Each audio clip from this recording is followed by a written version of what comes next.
ಶಿವಾಜಿಗೆ ವಿಜಯ. ರಚನೆ ಶ್ರೀಮತಿ ಕವನ ಹೆಗಡೆ. ನಾನೀಗ ಪಾತ್ರ ಪರಿಚಯವನ್ನು ಮಾಡಿಕೊಡುತ್ತೇನೆ. ಸೂತ್ರಧಾರನ ವೇಷದಲ್ಲಿ ನಿಂಗರಾಜ್, ಪ್ರಮೋದ್. ಬನ್ನಿ ಒಬ್ಬ ಮುಂದೆ. ಕಾಲಜ್ಞಾನಿಯ ವೇಷದಲ್ಲಿ ಧ್ರುವಚಂದ್ರ. ಫಾಸ್ಟ್. ಶಿವಾಜಿಯ ವೇಷದಲ್ಲಿ ಬಸವರಾಜ.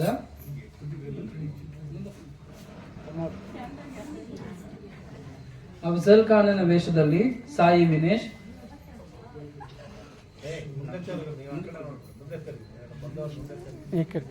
ಮಂತ್ರಿಯವರ ವೇಷದಲ್ಲಿ ತೇಜಸ್, ಯೋಗೇಶ್ ಮತ್ತು ಅರುಣ್. ಈ ಕಡೆ ಬರ್ರಿ. ಅಫ್ಜಲ್ ಖಾನನ ಮಂತ್ರಿಗಳ ವೇಷದಲ್ಲಿ ಸುಮಿತ್ ಮತ್ತು ಬಸವರಾಜ್.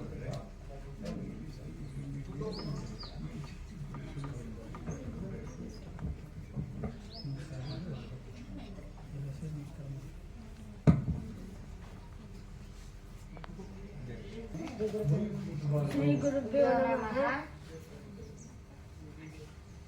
ಓ ಗೆಳೆಯ, ನಮ್ಮ ರಾಮಕೃಷ್ಣ ಗುರುಕುಲಕ್ಕೆ ಇವತ್ತು ಇಷ್ಟೊಂದು ಜನ ಬಂದಿದ್ದಾರಲ್ಲ, ಏನು ವಿಶೇಷ? ಗೆಳೆಯ, ಸ್ವಾಮೀಜಿ ಹೇಳಿದ್ರಲ್ವಾ, ಮರ್ತೋಯ್ತಾ? ಇವತ್ತು ಆಗಸ್ಟ್ 15 ಸ್ವಾತಂತ್ರ್ಯ ದಿನಾಚರಣೆ. ಓ ಹೌದಲ್ವಾ, ಮರೆತೇ ಹೋಗಿದ್ದೆ. ಹಾಗಾದ್ರೆ ನಮ್ಮ ದೇಶಕ್ಕೆ ಸ್ವಾತಂತ್ರ್ಯ ಪಡ್ಕೊಳ್ಳಕ್ಕೆ ಸಹಾಯ ಮಾಡಿದ ಸ್ವಾತಂತ್ರ್ಯ ಹೋರಾಟಗಾರರು ಒಬ್ಬನನ್ನಾದರೂ ಸ್ಮರಿಸಬೇಕಲ್ವಾ? ಹೌದು ಗೆಳೆಯ. ಹಾಗಾದರೆ ಹಿಂದವಿ ಸಾಮ್ರಾಜ್ಯವನ್ನು ಸ್ಥಾಪಿಸಿದ ಛತ್ರಪತಿ ಶಿವಾಜಿ ಮಹಾರಾಜರನ್ನೇ ಸ್ಮರಿಸಿಕೊಳ್ಳೋಣ. ನಾನು ಶಿವಾಜಿ ಮಹಾರಾಜರ ಹೆಸರು ಕೇಳಿದ್ದೇನೆ, ಆದರೆ ಅವರ ಬಗ್ಗೆ ನನಗೆ ಅಷ್ಟು ಚೆನ್ನಾಗಿ ಗೊತ್ತಿಲ್ಲ. ನಿನಗೆ ಗೊತ್ತಿದ್ದನ್ನು ಹೇಳು ಗೆಳೆಯ. ಶಿವಾಜಿ ಮಹಾರಾಜರು ಮಹಾರಾಷ್ಟ್ರದ ಪುಣೆಯ ಶಿವನೇರಿ ದುರ್ಗದಲ್ಲೇ ಜನಿಸಿದರು. ಆದರೆ ಅವರ ಬಾಲ್ಯವನ್ನು ನಮ್ಮ ಬೆಂಗಳೂರಿನಲ್ಲೇ ಕಳೆದರು. ಅವರ ತಂದೆ ಶಹಾಜಿ ಮಹಾರಾಜರು ಬೆಂಗಳೂರಿನಲ್ಲಿ ಆದಿಲ್ ಶಾಹಿಯ ಮಾಂಡಲಿಕರಾಗಿದ್ದರು.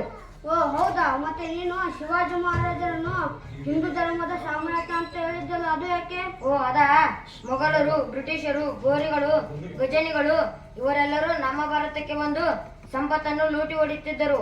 ಹಿಂದೂಗಳನ್ನು ಕೊಚ್ಚಿ ಹಾಕುತ್ತಿದ್ದರು. ಹಿಂದೂ ಧರ್ಮದ ದೇವಸ್ಥಾನಗಳನ್ನು ನಾಶ ಮಾಡುತ್ತಿದ್ದರು. ಇಂತಹ ಸಂದರ್ಭದಲ್ಲಿ ಹಲವಾರು ಜನರು ದೇಶಭಕ್ತರು ಹುಟ್ಟಿಕೊಂಡರು. ಅವರಲ್ಲಿ ಶಿವಾಜಿ ಮಹಾರಾಜರು ಒಬ್ಬರು. ಓಹೋ, ನನಗೆ ಈಗ ಒಂದು ವಿಷಯ ನೆನಪಿಗೆ ಬರ್ತಿದೆ.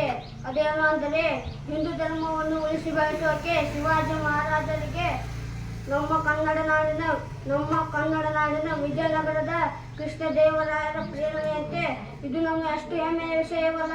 ಸತ್ಯವಾದ ಮಾತು ಗೆಳೆಯ. ಶಿವಾಜಿ ಮಹಾರಾಜರು ಚಿಕ್ಕವರಿರುವಾಗಲೇ ಬೇರೆಯವರು ನಮ್ಮನ್ನು ಯಾಕೆ ಆಳಬೇಕೆಂದು ಪ್ರಶ್ನಿಸಿದರು. ಅವರು ದೊಡ್ಡವರಾಗುತ್ತಲೇ ಮೊಘಲರು, ಬ್ರಿಟಿಷರು, ಗೋರಿಗಳು, ಗಜನಿಗಳು ಇವರ ವಶದಲ್ಲಿದ್ದ ಕೋಟೆ ಮತ್ತು ಅವರ ಸಾಮ್ರಾಜ್ಯವನ್ನು ತಮ್ಮ ವಶಕ್ಕೆ ತೆಗೆದುಕೊಂಡರು. 7 ಅಡಿ ಎತ್ತರದ ದೊಡ್ಡ ದೇಹವುಳ್ಳ ಅಫ್ಜಲ್ ಖಾನನನ್ನು ಹೇಗೆ ಕೊಂದನೆಂದು ಹೇಳ್ತೀನಿ ಕೇಳಿ ಗೆಳೆಯ.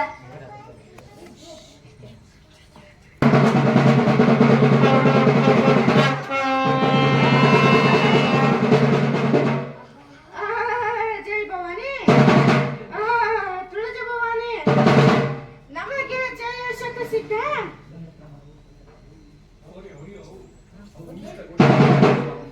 ತಾಯಿನಾಡಿನ ಮಣ್ಣು ಧೀರರ ಹುಟ್ಟಿಗೆ ಕಾರಣವಾಯಿತು. ಆದ್ದರೇನು ದೇಶದ್ರೋಹಿಗಳು ಅಂದು ಇದ್ದರು, ಇಂದು ಇದ್ದಾರೆ. ದ್ರೋಹಿಗಳು ದೇಶಕ್ಕೆ ನುಗ್ಗುತ್ತಿದ್ದಾರೆ. ಕಾಶಿಯ ವಿಶ್ವನಾಥ ಮಂದಿರ ನೆಲಸಮವಾಯಿತು. ಮಥುರೆಯ ದೇಗುಲ ಆಕ್ರಮಣಕ್ಕೆ ತುತ್ತಾಯಿತು. ಗುಜರಾತಿನ ಸೋಮನಾಥ ನೆಲಗಚ್ಚಿದ.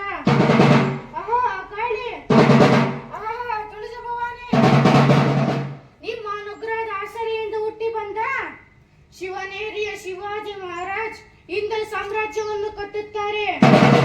ಅದಾಗದಿದ್ದರೆ ಭೂಮಿ ಬೆರೆಯುತ್ತದೆ, ಸಮುದ್ರಗಳು ಉಕ್ಕುತ್ತವೆ, ನದಿಗಳು ತಮ್ಮ ದಿಕ್ಕನ್ನು ತಪ್ಪುತ್ತವೆ. ಆಹಾ ಕಾಳಿ, ಆಹಾ ತುಳಜ ಭವಾನಿ.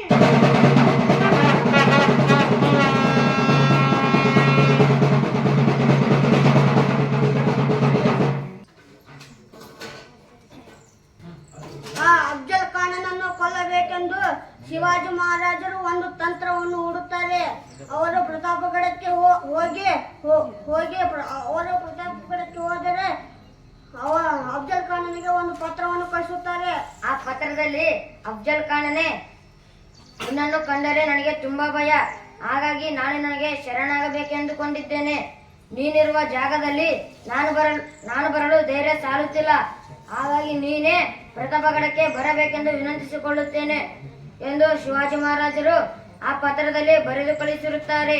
ಅದನ್ನು ಓದಿದ ಅಫ್ಜಲ್ ಖಾನನು ಸಂತೋಷಗೊಂಡು, ಶಿವಾಜಿಗೆ ನನ್ನ ಮೇಲೆ ಭಯ ಬಂದಿದೆ, ಈ ಸಾರಿ ವಿಜಯ ನನ್ನದೇ, ಹಾಗಾಗಿ ನಾನೇ ಪ್ರತಾಪಗಡಕ್ಕೆ ಹೋದರೆ ಆಯ್ತಂತ ನಿರ್ಧರಿಸಿ ಹೊರಡುತ್ತಾನೆ. ಆಗಬೇಕು. ಇನ್ನ ಎಷ್ಟ ಹೊತ್ತು? ಆ ಬೆಟ್ಟದಲ್ಲಿ ಶಿವಾಜಿ ಯಾವಾಗ ಬರುತ್ತಾನಂತೆ? ರಾಯಗಢದಿಂದ ಬಿಟ್ಟಿದ್ದಾನೆ ಎಂಬ ಸುದ್ದಿ ಬಂದಿದೆ ಕಾವ. ಜೊತೆಯಲ್ಲಿ ಯಾರು ಬರ್ತಿದ್ದಾರೆ? ಶಿವಾಜಿ ಒಬ್ಬರೇ ಬರುತ್ತಿದ್ದಾರೆ, ಜೊತೆಗೆ ಯಾರು ಇಲ್ಲ. ಅಚ್ಚಾ, ಬಹುತ್ ಖುಷ್ ಆಗೈ. ಶಿವಾಜಿ ಇಲ್ಲಿಗೆ ಬಂದ ಮೇಲೆ ತಕ್ಷಣ ನನ್ನ ಭೇಟಿಗೆ ಕರೆ ತನ್ನಿರಿ. ಆಗಬಹುದು ಕಾವನ್. ಶಿವಾಜಿ ಬಂದ ಕಾವನ್. ಕರೆದುಕೊಂಡು ಬಾ. ಅಫ್ಜಲ್ ಖಾನ್, ನನಗೆ ನಿಮ್ಮನ್ನು ಕಂಡರೆ ತುಂಬಾ ಭಯ. ನಿಮ್ಮ ಜೊತೆರುವ ಸೈನಿಕನನ್ನು ಹೊರಗೆ ಕಳಿಸಿ, ನಾನು ನಿಮ್ಮ ಜೊತೆ ಸ್ವಲ್ಪ ಮಾತನಾಡಬೇಕು. ನನ್ನ ಮೇಲೆ ಇಷ್ಟು ಭಯ ಇದೆಯಲ್ಲ, ಅಷ್ಟು ಸಾಕು. ಅಫ್ಜಲ್ ಖಾನರೇ, ನಾನು ನಿಮ್ಮ ಜೊತೆ ಯುದ್ಧ ಮಾಡಿ ಸೋಲುವುದಕ್ಕಿಂತ ನಿಮಗೆ ಶರಣಾಗುವುದೇ ಒಳ್ಳೆಯದೆಂದು ನಿರ್ಧರಿಸಿದ್ದೇನೆ. ಈಗಲಾದರೂ ನಿನಗೆ ಬುದ್ಧಿ ಬಂತಲ್ಲ, ನನ್ನ ಜೊತೆ ಯುದ್ಧ ಮಾಡಿ ಗೆಲ್ಲುವುದು ಅಷ್ಟು ಸುಲಭವಲ್ಲ. ಅಹಂಕಾರದಿಂದ ನನ್ನನ್ನು ಗೆಲ್ಲುತ್ತೇನೆ ಅಂದುಕೊಂಡಿದ್ದೀಯಾ? ಅದೆಲ್ಲ ನಿನ್ನಿಂದ ಸಾಧ್ಯವಿಲ್ಲ. ನನ್ನನ್ನು ಸೋಲಿಸುವ ಆಲೋಚನೆಯನ್ನು ಬಿಟ್ಟು ನನ್ನ ಮುಂದೆ ತಲೆಬಾಗು, ಆಗ ನಿನ್ನನ್ನು ಕ್ಷಮಿಸುತ್ತೇನೆ. ಹಿಂದೂ ಜನರ ಕಗ್ಗೊಲೆ ಹೊಡೆಯುತ್ತಿರುವ ಖಾನ್, ಎಲೈ ಅಧರ್ಮೆ, ನಿನಗೆ ಬುದ್ಧಿ ಕಲಿಸಿಯೇ ಕಲಿಸುತ್ತೇನೆ. ಬಾ ಶಿವಾಜಿ, ನಿನ್ನನ್ನು ಪ್ರೀತಿಯಿಂದ ತಪ್ಪಿಕೊಳ್ಳಬೇಕು ಅಂದುಕೊಂಡಿದ್ದೇನೆ. ಬಾ.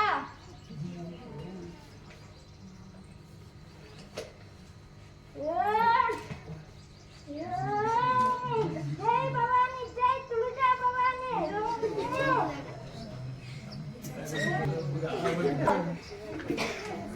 ಹಿಂದೂಗಳಿಗೆ ಜಯವಾಗಲಿ. ಜೈ. ಹಿಂದೂ ದೇವಾಲಯಗಳು ಉಳಿದವು. ಜೈ ಭವಾನಿ, ಜೈ ತುಳಜಾ ಭವಾನಿ. ಜೈ.